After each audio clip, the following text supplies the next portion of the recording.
Hi student, आज के lecture में हम खंड 5 के अंतर्गत कुछ महत्वपूर्ण प्रश्न देखेंगे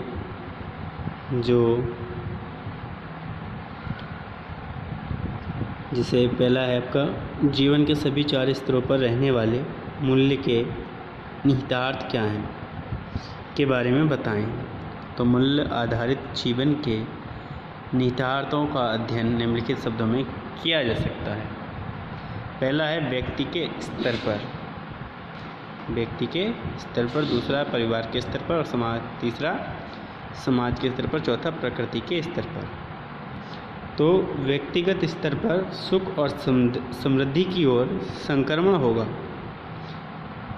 ये आत्मविश्वास, सहज आनंद, शांति, संतोष और स्वयं में आनंद पैदा करेगा और व्यक्ति के जीवन में दृढ़ता, बहादुरी और उदारता भी लाएगा। परिवार के स्तर पर रिश्तों में पारस्परिक पूर्ति, परिवार में समृद्धि, संयुक्त परिवारों का निर्वाह, भेदभाव के बिना सभी के लिए सम्मान आदि। तीसरा समाज के स्तर पर समाज में निर्भीकता, शिक्षा, स्वास्थ्य, न्याय, उत्पादन, विनिमय और भंडारण के लिए समग्र व्यवस्थाएं, राष्ट्रों के बीच सामंजस्य, एक परिवार के रूप में बढ़ती दुनिया। और चौथा प्रकृति के स्तर पर प्रकृति में सभी इकाइयों का सह अस्तित्व, दुनिया में सभी संस्थाओं के निर्वाह के लिए पृथ्वी को अधिक से अधिक अनुकूल बनाना, मौसमों का संतुलन, समुचित विकास आदि। वर्तमान जीवन के विचार व्यावसायिक जीवन में विरोधाभासों और दुविधाओं की ओर कैसे ले जाते हैं, समझाइए। उत्तर: विरोधाभासों और दुविधाओं, अंतर्विरोधों और दुविधाएं प्रचलित विश्व दृष्टि द्वारा उत्पन्न होती हैं, जिसमें धन अधिकतमकरण को प्रमुख उद्देश्य माना जाता है। इस तरह के प्रतिमान में तुम्हारी हानि ही मेरा लाभ है, इस प्रकार दूसरे व्यक्ति की खुशी में मेरी खुशी के विरोध में प्रतीत होती है।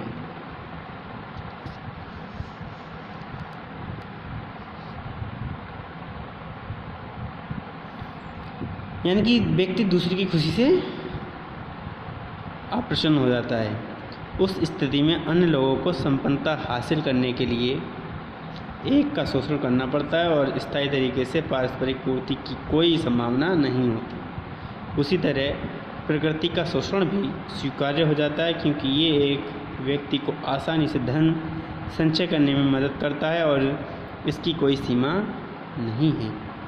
उदाहरण के लिए, जब भी किसी वस्तु की कमी होती है और सामान्य रूप से लोग संकट में हैं, हालांकि ऐसी स्थिति में व्यवसायी भौतिकवादी दुनिया के दृष्टिकोण से संपन्न होते हैं और इसे अधिक से अधिक लाभ कमाने के अवसर के रूप में देखते हैं। उन्हें लगता है कि बाज़ार में सुधार हो रहा है और उन्हें इसका अधिक से अधिक लाभ उठाना चाहिए, यहाँ तक कि अपने उद्देश्य की पूर्ति के लिए जमाखोरी और काला बाजारी से भी करते हैं।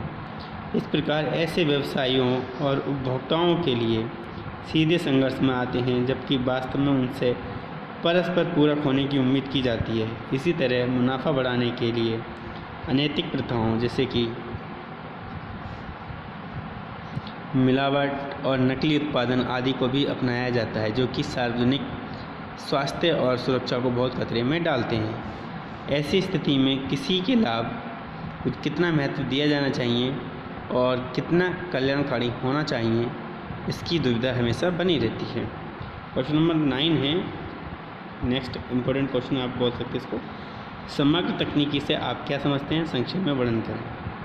तो समग्र तकनीकी का अभिप्राय है एक ऐसी तकनीकी जो सही समझ पर आधारित मानव के व्यापक लक्ष्यों की पूर्ति के लिए बनी हो, जो मानव तथा पर्यावरण के अनुकूल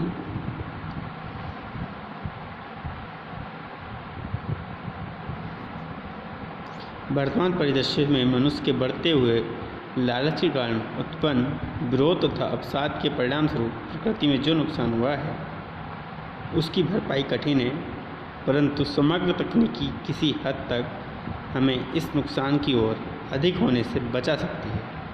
समग्र तकनीकी के मूल्यांकन के 3 विशेष पहलू हैं। यह उचित आवश्यकताओं की पूर्ति करती हो, दूसरा ये मानव के अनुकूल हो। तीसरा, ये पर्यावरण के अनुकूल हो। चौथा, सुरक्षित, उपयोगकर्ता के अनुकूल और स्वास्थ्य के अनुकूल। जहाँ तक संभव हो स्थानीय संसाधनों का उपयोग करें।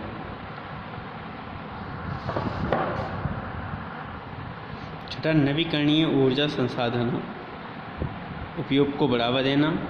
सातवां, कम लागत और ऊर्जा कुशल। आठवां, मानवीय संपर्क और सहयोग को बढ़ाना। क्वेश्चन नंबर नेक्स्ट, खंड 5 के अंतर्गत पेशे में वर्तमान प्रबंधन मॉडल की समीक्षा करें। आप कोई काम करते हैं उसमें प्रबंधन मॉडल की समीक्षा करना है। तो प्रकृति और पारंपरिक ज्ञान के प्रति मानव के अभिमानी रवैये ने हाल के दिनों में मानवता को बहुत नुकसान पहुंचाया है। ये उच्च समय है जब हम इन मान्यताओं की आलोचना कर उन्हें सही समझ के प्रकाश में सुधारते हैं। वास्तव में प्रकृति न केवल हमारा पोषक है बल्कि सीखने का मैदान भी है। मनुष्य इस आत्मनिर्भर प्रकृति का अभिन्न अंग है और इसके साथ तालमेल बिठाने के लिए इसके कामकाज और प्रणालियों को समझना आवश्यक है। आखिरकार ये प्रकृति के परिश्रमपूर्ण अध्ययन से ही पता चलता है कि विभिन्न प्रक्रियाओं को संचालित करने वाले सभी कानूनों और सिद्धांतों को मानव द्वारा खोजा गया है। इसी तरह प्रकृति की प्रणालियों और चक्रों को भी मानव निर्मित डिजाइनों में आवश्यक रूप से समझने और अनुकरण करने की आवश्यकता है। तभी हम सही ढंग से कल्पना कर सकते हैं और जीवन जीने के समग्र तरीके को विकसित कर सकते हैं। देखिए, आप पेशे में कोई भी वर्क करते हैं तो उसके अंतर्गत आपको कैसे प्रबंधन की मैनेजिंग करना है। तो सबसे पहले आप प्रकृति के साथ मैनेज करना सीखेंगे। उसके बाद आप जिस पेशे में हो उसके साथ आप प्रबंध कर पाएंगे। पारंपरिक प्रथाओं के लिए ये सच है कि ज्ञान और कौशल में वृद्धि के साथ और बदलती ज़रूरतों के साथ प्रौद्योगिकियों और मानव उपयोग की प्रणालियों में सुधार करना आवश्यक है। हालांकि यह करने के लिए कि उनकी आलोचनात्मक मूल्यांकन करना आवश्यक है। उन विशेषताओं की पहचान करना महत्वपूर्ण है जिन्होंने पारंपरिक प्रथाओं को लंबे समय तक मानवता की सेवा करने में सक्षम बनाया है। कई पारंपरिक प्रथाएं पर्यावरण और लोगों के अनुकूल हैं और हमारी मान्यता और प्रतिधारण के बहुत अधिक योग्य हैं। उदाहरण के लिए हम इको फ्रेंडली कृषि तकनीकों, वाटरशेड प्रबंधन, इको रेस्टोरेशन, हर्बल फॉर्मुलेशन, संरक्षण तकनीकों और कारीगर प्रथाओं की पारंपरिक प्रथाओं से बहुत कुछ सीख सकते हैं। ये पीछे की ओर जाने के लिए राशि नहीं है बल्कि हमें ज्ञान और अनुभव के विशाल भंडार से लाभ उठाने में सक्षम बनाता है ताकि हम सही दिशा में आगे बढ़ने के लिए बेहतर तरीके से तैयार हो सकें। ऐसे ही इम्पोर्टेंट क्वेश्चन है, वर्तमान परिदृश्य में पेशेवर नैतिकता में मुद्दों की गंभीर रूप से जांच करें। आज पेशे में किसी भी 5 अनैतिक प्रथाओं को सूचीबद्ध करें और उन तरीकों पर अंकुश लगाने की कोशिश की जा रही है।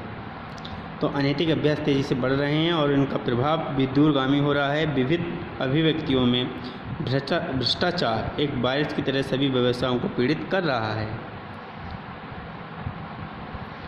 इसी प्रकार अन्य अनैतिक प्रथाएं भी नियंत्रण से बाहर हो रही हैं। ऐसा प्रतीत होता है कि मानवीय प्रवृत्ति को पैसे के नैतिक आचरण को विफल करने के लिए कानूनों को मोड़ने और सिस्टम को हटा देने के लिए नए और सूक्ष्म तरीके विकसित करने के लिए तेज़ी से दोहन किया जा रहा है। हम इन अनैतिक प्रथाओं की कुछ मुख्य श्रेणियों को निम्नानुसार सूचीबद्ध कर सकते हैं। पहला है कई रूपों में और विभिन्न स्तरों पर भ्रष्टाचार। दूसरा, कई चोरी, सार्वजनिक धन का दुरुपयोग, भ्रामक प्रचार, अनैतिक विज्ञापन और बिक्री को बढ़ावा देना। तीसरा, गलाकाट प्रतियोगिता, विभिन्न प्रविष्टियों के माध्यम से उपभोक्ताओं की कमजोरी को उजागर करना। मिलावट और फालतू उत्पादन, बड़े पैमाने पर जनता के स्वास्थ्य और सुरक्षा को खतरे में डालना। जमाखोरी और ओवर चार्जिंग आदि। सूची बहुत लंबी हो सकती है। और इस खंड का लास्ट क्वेश्चन, इसी के साथ चैप्टर भी समाप्त हो गया, आपका पूरा सिलेबस ख़त्म हो गया। क्वेश्चन है, ये बताएं कि स्वतः की पहचान स्वतंत्रता और स्वराज्य की ओर कैसे होती है।